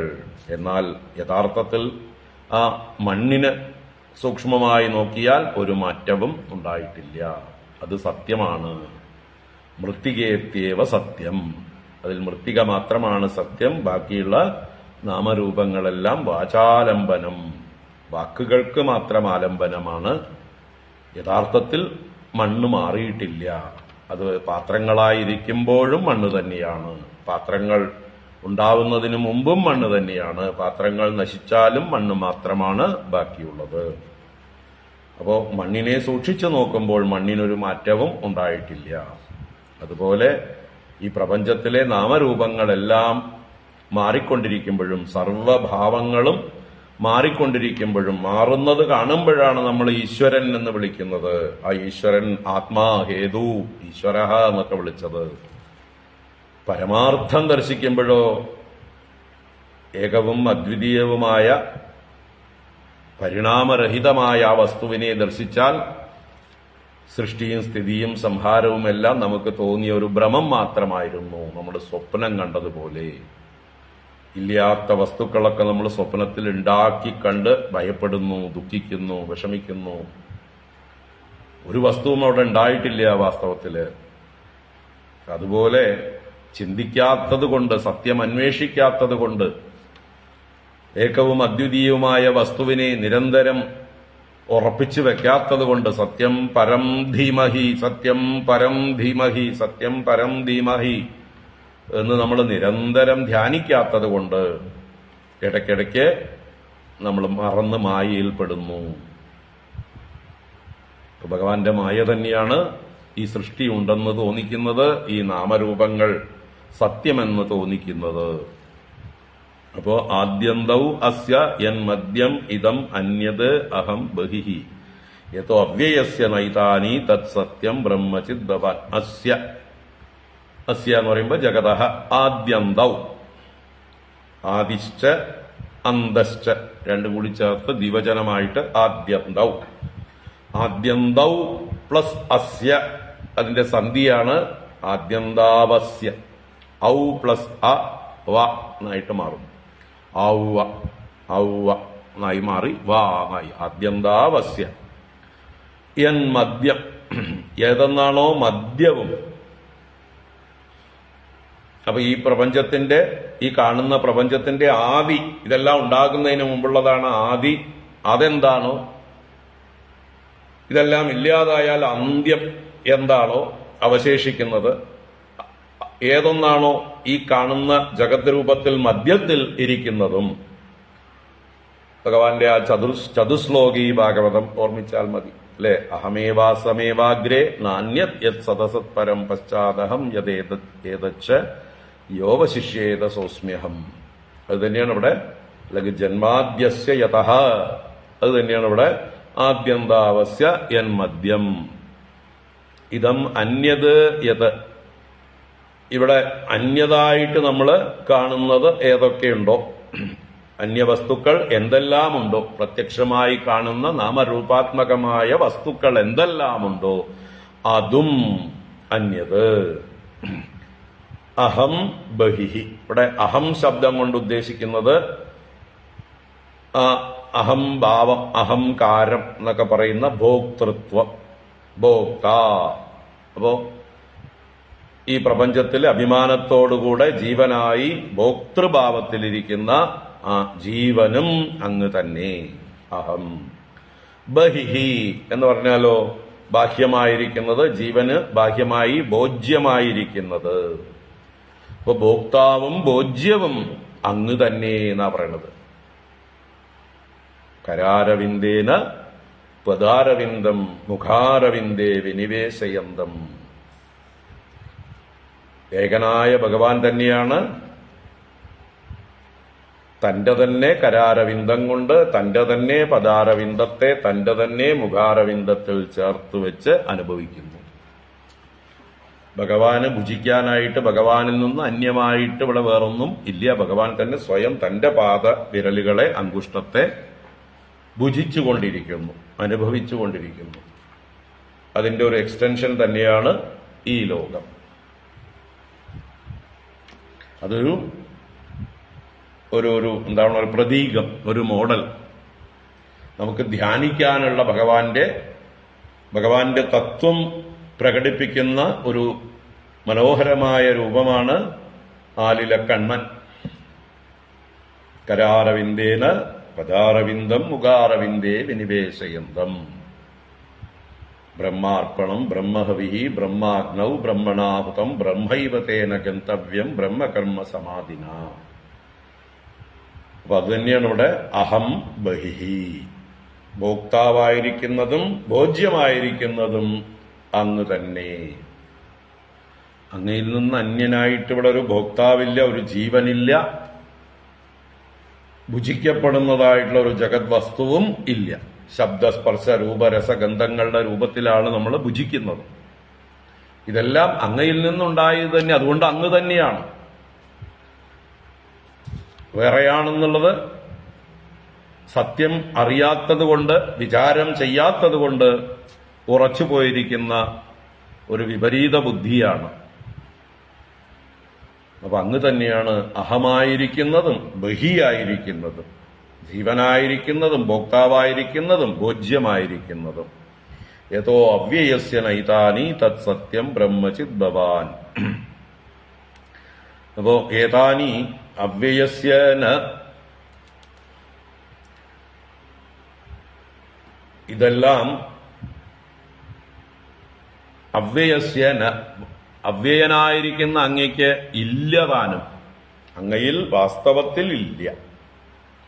അങ്ങ് ആരാണ്? അവ്യയനാണ്, നാശരഹിതനാണ്, പരിണാമരഹിതനാണ്, അവികാരിയാണ്. അപ്പൊ വാസ്തവത്തിൽ ചിന്തിച്ചാൽ ഇതൊന്നും അങ്ങയിലില്ല, അങ്ങ് നിർവികാരനാണ്. സ്വർണം അവ്യയമാണ്, ആഭരണങ്ങളാണ് വ്യയമുള്ളത്. ആഭരണ ദൃഷ്ടിയിൽ നോക്കുമ്പോഴാണ് ഉണ്ടായി, നിലനിന്നു, നശിച്ചു എന്നൊക്കെ പറയുന്നത്. സ്വർണ ദൃഷ്ടിയിൽ നോക്കുമ്പോൾ അത് ഉണ്ടായിട്ടുമില്ല, അത് നശിച്ചിട്ടുമില്ല, എന്നും നിലനിൽക്കുന്നതാണ്. ഒരുപോലെ പരിണാമരഹിതമായിരിക്കുന്നതാണ് സ്വർണം, അവ്യയം. അപ്പൊ അതുപോലെ അവ്യയനായിരിക്കുന്ന സത്യസ്വരൂപനായിരിക്കുന്ന അങ്ങയ്ക്ക് ഇതൊന്നുമില്ല. ഏതൊന്നുമില്ല? ആദിയുമില്ല, അന്തവുമില്ല, മധ്യവുമില്ല, അന്യതായിട്ടൊന്നുമില്ല, അഹമില്ല, ബഹിയില്ല. ഈ മുമ്പ് പറഞ്ഞ വൈവിധ്യങ്ങളൊക്കെ അങ്ങയെ അറിയാത്തത് കൊണ്ട്, അവ്യയനായ അങ്ങയെ അറിയാത്തത് കൊണ്ടുണ്ടായ തോന്നലുകൾ മാത്രമാണ്, വാസ്തവത്തിൽ ചിന്തിച്ചാൽ അങ്ങയിൽ ഇതൊന്നുമില്ല. സിനിമാ തിയേറ്ററിലെ സ്ക്രീനിൽ വാസ്തവത്തിൽ ഒരു വൈവിധ്യവും ഇല്ല. ഏകമായ സ്ക്രീന് നമ്മളുടെ നല്ല വെളിച്ചമുള്ളപ്പോൾ കാണാം, നല്ല വെളുത്ത ഒരു സ്ക്രീന്. എന്നാൽ ഇരുട്ടാക്കി കഴിയുമ്പോൾ പ്രൊജക്ടറിലൂടെ സിനിമ ആരംഭിക്കുമ്പോൾ എന്തെല്ലാം നമ്മൾ ആ സ്ക്രീനിൽ കാണുന്നു. ആ സ്ക്രീനിലൂടെ എത്ര വെള്ളമൊഴുകി പോകുന്നു, എത്ര തീ പിടിക്കുന്നു, എത്ര ആയുധങ്ങളുടെ പ്രയോഗം ഉണ്ടാവുന്നു, എത്ര വാഹനങ്ങൾ അതിലൂടെ ഓടുന്നു, എത്ര യുദ്ധങ്ങൾ നടക്കുന്നു, എന്തെല്ലാം സംഭവിക്കുന്നു അവിടെ. എന്നിട്ടും ലൈറ്റ് വരുന്നതോടുകൂടി ആരെങ്കിലും ആ സ്ക്രീനിനെ കുറിച്ച് വറി ചെയ്യാറുണ്ടോ? അയ്യോ അത് കത്തിപ്പോയോ നോക്കട്ടെ, അത് നനഞ്ഞോ നോക്കട്ടെ, അതിൽ ആയുധങ്ങളേറ്റ് മുറിഞ്ഞോ നോക്കട്ടെ. നമുക്ക് വെളിച്ചം വന്നതോടുകൂടി ശങ്കയേ ഇല്ല, ആ സ്ക്രീനിന് യാതൊന്നും പറ്റിയിട്ടില്ല. അത് അവ്യയം. അവ്യയമായിട്ടുള്ള ആ വെള്ള സ്ക്രീനില് ഈ നിഴലുകൾ വന്നുപോയതാണ്. നിഴലുകൾ ആരോപിതമാണ്.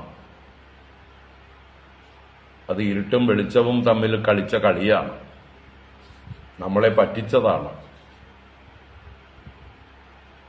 അല്ലേ?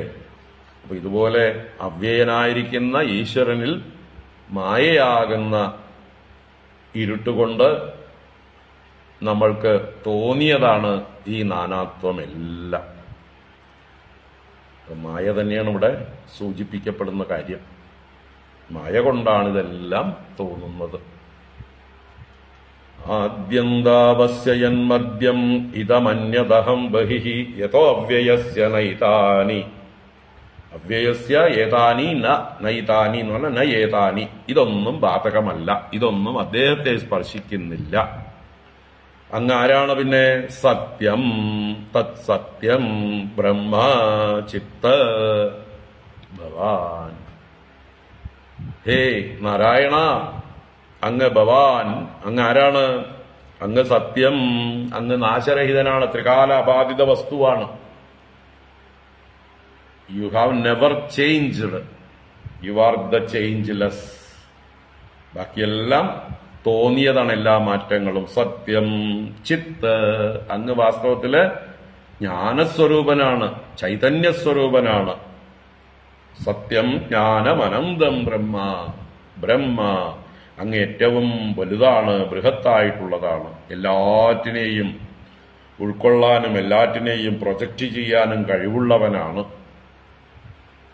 എല്ലാം ഇൻക്ലൂഡ് ചെയ്യുന്നവനാണ് അങ്ങ്. ഈ കാണുന്ന നാനാത്വമെല്ലാം അങ്ങയിൽ ആരോപിതമാണ്, അങ്ങയുടെ ശക്തി കൊണ്ട്, അങ്ങയുടെ തന്നെ ചിത്ശക്തിയാൽ പ്രകടമാവുന്നതാണ് ഇതെല്ലാം. തത് ബ്രഹ്മ ഭവാൻ, അങ്ങ് ആ ബ്രഹ്മമാകുന്നു. അപ്പൊ ഇപ്പോ മഹാജ്ഞാനിയാണ് ആര്? മഹാദേവൻ. ഇത്രയും മഹാജ്ഞാനിയായിട്ടുള്ള ഈ കാര്യങ്ങളൊക്കെ ഇവിടെ അവതരിപ്പിക്കുന്ന ആളാണ് ഇനിയും മോഹിക്കാൻ പോകുന്നത് കുറച്ചു നേരത്തേക്ക്. അപ്പോ എപ്പോഴും ഈ ഒരു ബോധം നിലനിർത്താനായിക്കൊണ്ട് ശ്രമിക്കണം നമ്മളൊക്കെ. സത്യം പരം ധീമഹി, അല്ലെങ്കിൽ നിമിഷ നേരം കൊണ്ട് നമ്മൾ ഈ ഭഗവാൻ മോഹിച്ചതുപോലെ മോഹിതരായി പോകും. യതോവ്യയസ്യ നൈതാനി തത്സത്യം ബ്രഹ്മചിദ്ഭവാൻ. അപ്പോ യാതൊരു തര ഭേദവുമില്ലാത്ത, ബാഹ്യാഭ്യന്തരങ്ങളില്ലാത്ത, ദ്വൈതമില്ലാത്ത, ഏകവും അദ്വിതീയവുമായ സത്തും ചിത്തുമായ ബ്രഹ്മമാകുന്നു അങ്ങ്. എല്ലാമായി വിളങ്ങുന്നുവെങ്കിലും അങ്ങയ്ക്ക് വാസ്തവത്തിൽ യാതൊരു വികാരവും ഇല്ല, അങ്ങ് നിർവികാരനാകുന്നു. തവൈവ ചരണാംഭോജം ശ്രേയസ്കാമാ നിരാശിഷഃ വിസൃജ്യോപയതഃ സംഗം മുനയഃ സമുപാസതേ. തവൈവ ചരണാംഭോജം ശ്രേയസ്കാമാ നിരാശിഷഃ വിസൃജ്യോപയതഃ സംഗം മുനയഃ സമുപാസതേ. അപ്പോ തവൈവ ചരണാംഭോജം, അങ്ങയുടെ തന്നെ പാദകമലങ്ങളെ ശ്രേയസ്കാമ നിരാശിഷ മുനയ, മുനികൾ, മനനശീലന്മാർ, വിചാരം ചെയ്യുന്നവർ, ശ്രേയസ്സിനെ കാമിക്കുന്നവർ, പരമമായ ശ്രേയസ്, പരമമായ സ്വാതന്ത്ര്യം, പരമമായ ആനന്ദം അനുഭവിക്കണം എന്ന് കരുതുന്നവർ, നിരാശിഷ, അവർ ഈ ലോകത്തിലുള്ള വസ്തുക്കളിലുള്ള ആശകളൊക്കെ വെടിഞ്ഞവരാണ്. കാരണം അവർക്കറിയാം ഈ ലോക വസ്തുക്കളൊക്കെ മിഥ്യയാണ്, നശ്വരമാണ്, അനിത്യം, അസുഖം ലോകം.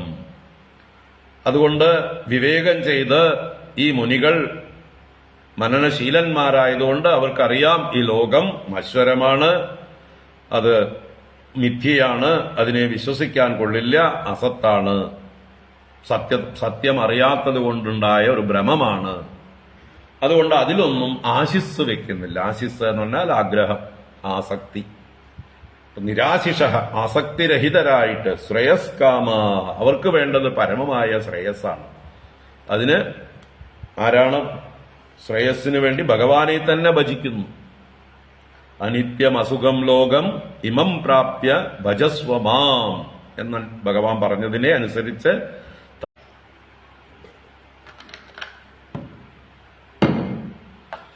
സമ്യക് ഉപാസതേ, എപ്പോഴും ആശ്രയിക്കുന്നു, എപ്പോഴും അടുത്തിരിക്കുന്നു, എപ്പോഴും സേവിക്കുന്നു. സത്യം പരം ധീമഹി, അതുതന്നെയാണ് അവരുടെ ഉപാസന. അങ്ങയുടെ പാദകമലങ്ങളെ ആശ്രയിക്കുന്നു എന്ന് പറഞ്ഞാൽ എപ്പോഴും ആ സത്യത്തെ സ്മരിച്ചുകൊണ്ടിരിക്കുന്നു.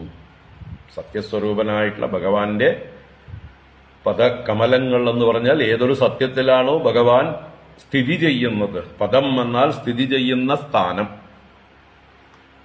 എവിടെയാണോ അവൈലബിൾ ആയിരിക്കുന്നത് അതിനെയാണ് പദം, സ്ഥാനം എന്ന് പറയുന്നത്. അപ്പോൾ ഭഗവാന്റെ പാദത്തെ ആശ്രയിക്കുക എന്ന് പറഞ്ഞാൽ സത്യത്തെ ആശ്രയിക്കുക തന്നെയാണ് സമുപാസതേ മുനയ. ഉഭയത സംഘം വിസൃജ്യ, അവര് ഉഭയത എന്ന് പറഞ്ഞാൽ ഉഭയലോകത, രണ്ട് ലോകങ്ങളിൽ നിന്നും, ഇഹലോകം പരലോകം എന്നർത്ഥത്തിലാണ്. ഇഹാമുത്ര ഫലഭോഗ വിരാഗ, അതാണ് വൈരാഗ്യം.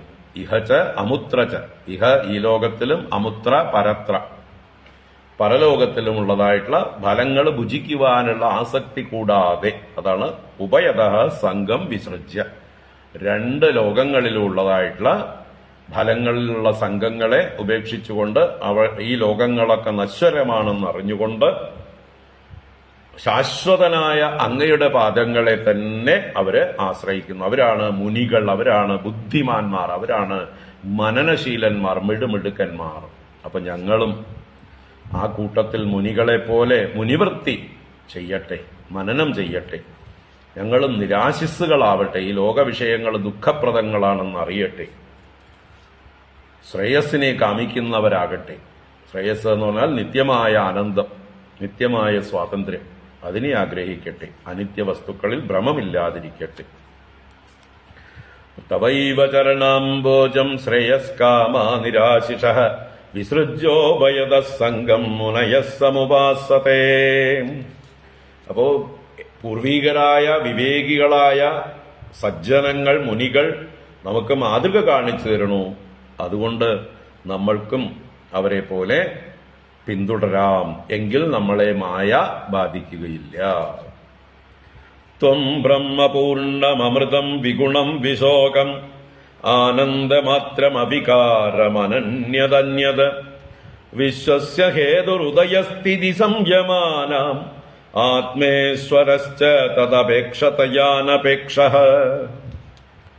ത്വം ബ്രഹ്മപൂർണമൃതം വിഗുണം വിശോകം ആനന്ദമാത്രമവികാരമനന്യതന്യത് വിശ്വസ്യ ഹേതുരുദയസ്ഥിതി സംയമാനാം ആത്മേശ്വരശ്ച തദപേക്ഷതയാനപേക്ഷഃ.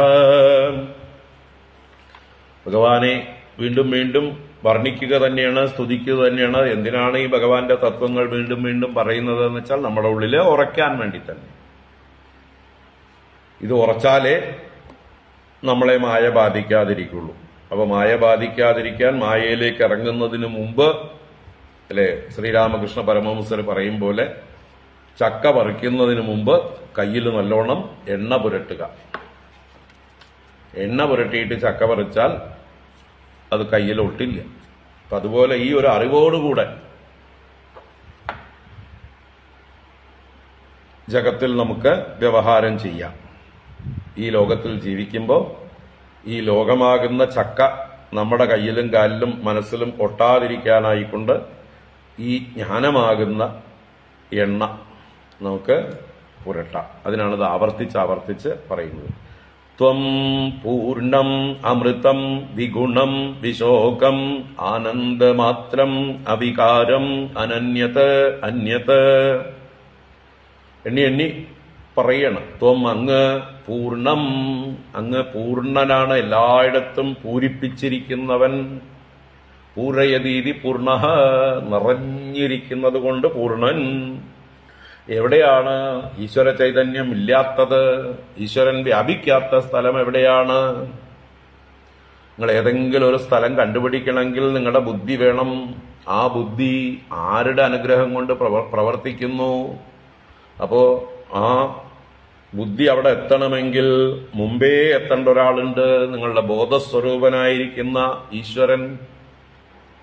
അപ്പൊ ഏത് ശൂന്യാകാശത്തെക്കുറിച്ച് ചിന്തിക്കുമ്പോഴും ആ ചിന്ത അവിടേക്ക് എത്തുന്നത് ചിന്തയ്ക്ക് മുമ്പേ ഒരാൾ അവിടെ എത്തിയത് കൊണ്ടാണ്, വ്യാപിച്ചത് കൊണ്ടാണ്, ചൈതന്യം വ്യാപിച്ചത് കൊണ്ടാണ്. ആ ചൈതന്യത്തിലാണ് ബുദ്ധിയുടെ വ്യാപ്തി. ബുദ്ധി സഞ്ചരിക്കുന്നത് ചൈതന്യത്തിലാണ്. കപ്പൽ സഞ്ചരിക്കണമെങ്കിൽ വെള്ളം വേണം, വാഹനങ്ങൾ സഞ്ചരിക്കാൻ റോഡ് വേണം, ട്രെയിൻ സഞ്ചരിക്കാൻ റെയിൽ വേണം, വിമാനം സഞ്ചരിക്കാൻ സ്പേസ് വേണം. അതുപോലെ നമ്മുടെ ബുദ്ധിവൃത്തികൾക്ക് പ്രവർത്തിക്കണമെങ്കിൽ അവിടെ ബോധം വേണം. ബോധം ഉള്ളിടത്തേക്ക് ബുദ്ധിക്ക് പ്രവേശിക്കാൻ സാധിക്കുള്ളൂ. അപ്പോൾ ഓൾറെഡി ബോധം അവിടെ കവർ ചെയ്തിരിപ്പുണ്ട്. ആ ബോധത്തിലാണ് ബുദ്ധിയുടെ സഞ്ചാരം. അപ്പോ എവിടെയാണ് ഈശ്വരൻ ഇല്ലാത്തത് എന്ന് നമ്മൾ അന്വേഷിച്ച് ചിന്തിച്ചു കൊണ്ടിരിക്കുമ്പോഴും അവിടെയൊക്കെ ആ ബോധസ്വരൂപനായ ചൈതന്യസ്വരൂപനായ ഈശ്വരൻ പൂർണ്ണനായിരിക്കുന്നു, പൂരിപ്പിച്ചിരിക്കുന്നു, സ്വയം പൂർണ്ണമായിരിക്കുന്നു, എങ്ങും നിറഞ്ഞിരിക്കുന്നു. അമൃതം ന മ്രിയതേതി അമൃത. ത്വം അമൃത, അങ്ങ് മരണരഹിതനാണ്, നാശരഹിതനാണ്, നിത്യനാണ് എന്നർത്ഥം. നിത്യത്വാദ് അമൃത, നാശരഹിതനാണ്. വിഗുണം, അങ്ങ് ഗുണരഹിതനാണ്, ഗുണാതീതനാണ്. സത്വം രജസ് തമസ് മുതലായ ഗുണങ്ങളെല്ലാം അങ്ങയുടെ ശക്തിയായ മായയുടേതാണ്. അങ്ങയിൽ അതൊന്നും ബാധിക്കപ്പെടുന്നില്ല. അങ്ങ് പരിശുദ്ധനാണ്, വിഗുണനാണ്, ഗുണാതീതനാണ്. വിശോകം, അങ്ങ് ശോകരഹിതനാണ്, വിഗതശോകനാണ്, അങ്ങ് ആനന്ദസ്വരൂപനാണ്. ആനന്ദസ്വരൂപനായ അങ്ങയിൽ ശോകലേശം പോലും ഇല്ല. അതുകൊണ്ട് വിശോകം. ആനന്ദമാത്രം, ആനന്ദഘനമാണങ്ങ്, ആനന്ദസ്വരൂപമാണങ്ങ്, ആനന്ദമാത്രം. ശോകമില്ലാത്തവനും ആനന്ദസ്വരൂപനുമാകുന്നു. അവികാരം, യാതൊരു വികാരവും ഇല്ലാത്ത, യാതൊരു മാറ്റവും ഇല്ലാത്തവൻ. വികാരം എന്ന് പറഞ്ഞാൽ ചേഞ്ചാണ്, ചേഞ്ച്ലെസ് ആണ് അങ്ങ്. അവികാരം.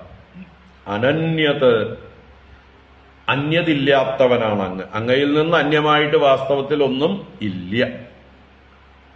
അന്യത് എന്ന് പറയുമ്പോഴോ ഈ കാണുന്ന വസ്തുക്കളിൽ നിന്നൊക്കെ വേറിട്ട് നിൽക്കുന്നവനാണ്, അന്യതായി നിൽക്കുന്നവനാണ്. അങ്ങ് എല്ലാറ്റിൽ നിന്നും വ്യതിരിക്തനാണ്, പരനാണ്. ഈ കാണുന്ന നാമരൂപങ്ങളിൽ നിന്ന് അന്യമായിരിക്കുന്ന നിത്യമായ സത്യമായ ചൈതന്യമാണ് അങ്ങ്. അന്യത്. വിശ്വസ്യ ഉദയസ്ഥിതി സംയമാനാം ഹേതുഹു, ഈ വിശ്വത്തിന്റെ ഉദയം, സ്ഥിതി, സംയമം. ഉദയം സൃഷ്ടി, സ്ഥിതി നിലനിൽപ്പ്, സംയമം നാശം. അതിനൊക്കെ ഹേതുവും അങ്ങ് തന്നെയാണ്. അതിന്റെ കാരണഭൂതൻ അങ്ങാണ്. ഈ വിശ്വസൃഷ്ടി സ്ഥിതി സംഹാരങ്ങൾ നടക്കുന്നത് അതിന് കാരണഭൂതൻ ഹേതു അങ്ങ് തന്നെയാണ്. ആത്മാ അങ്ങ് തന്നെയാണ്. ഇതിന്റെയൊക്കെ വിശ്വത്തിന്റെ ആത്മാ അങ്ങ് തന്നെയാണ്. തദപേക്ഷതയാ ഈശ്വരഃ അനപേക്ഷഃ ബ്രഹ്മ. തദപേക്ഷതയ എന്ന് പറഞ്ഞാൽ ഈ വിശ്വസ്യ അപേക്ഷതയ, ഈ വിശ്വം അങ്ങയെ അപേക്ഷിച്ചിരിക്കുന്നു.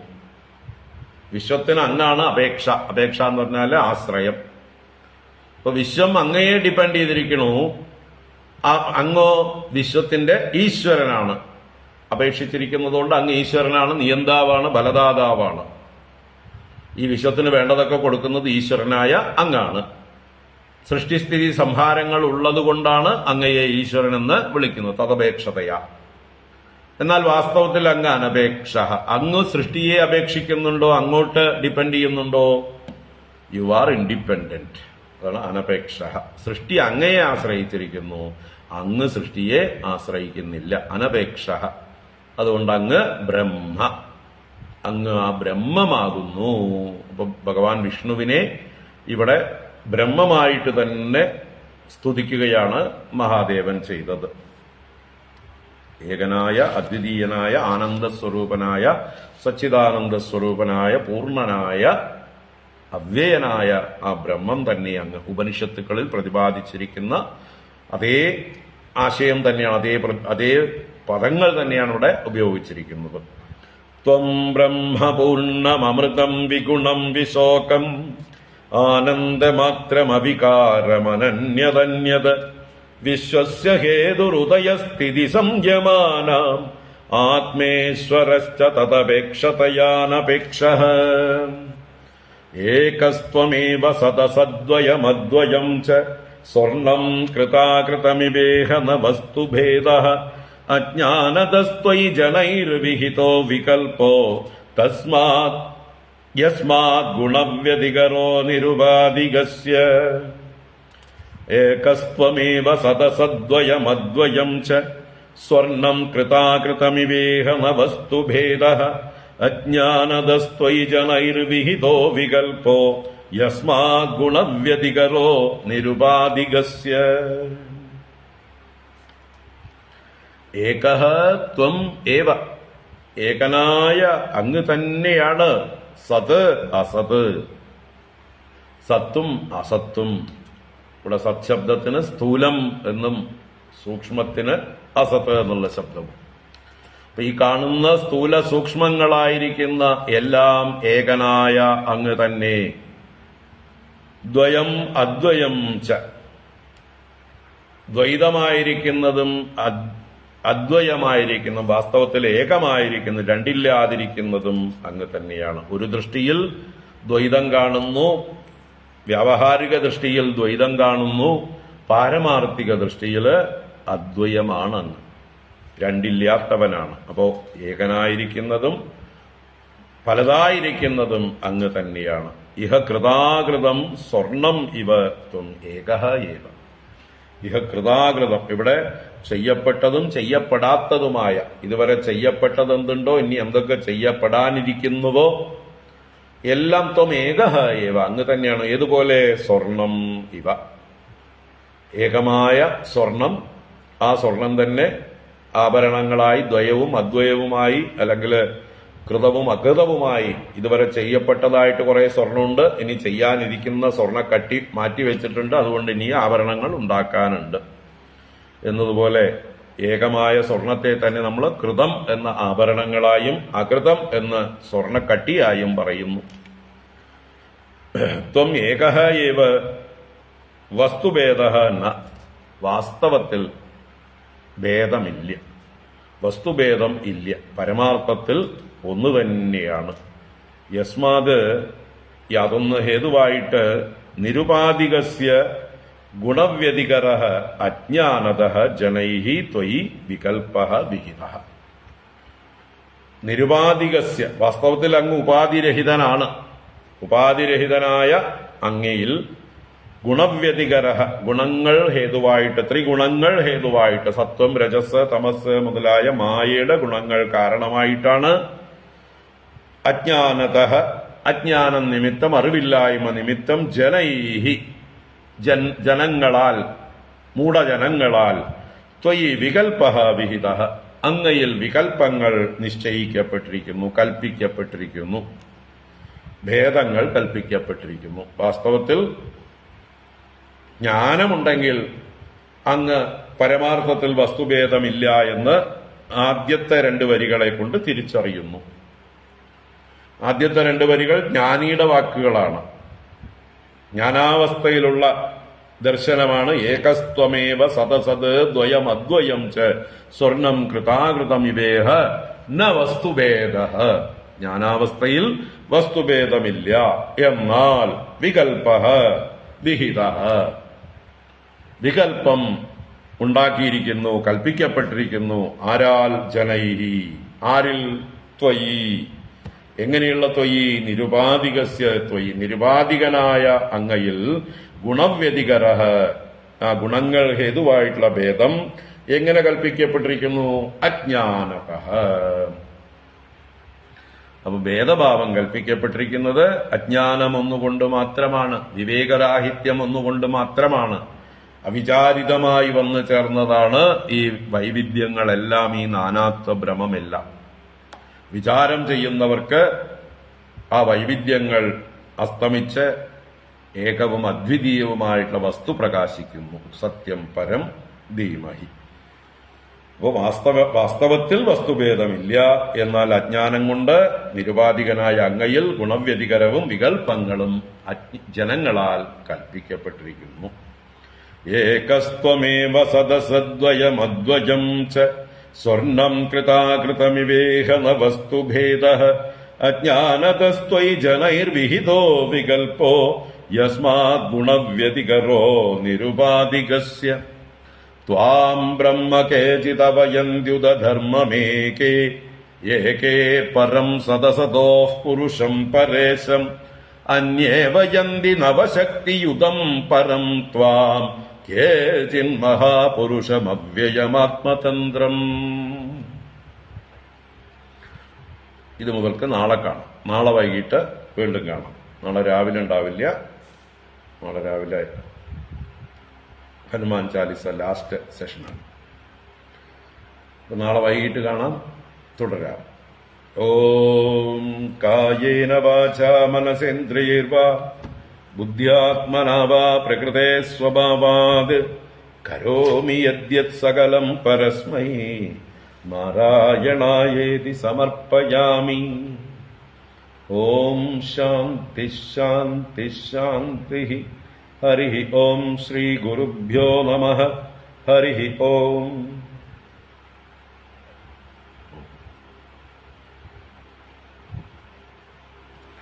ഹരി ഓം. എല്ലാവർക്കും നമസ്കാരം. എല്ലാവർക്കും ശുഭരാത്രി.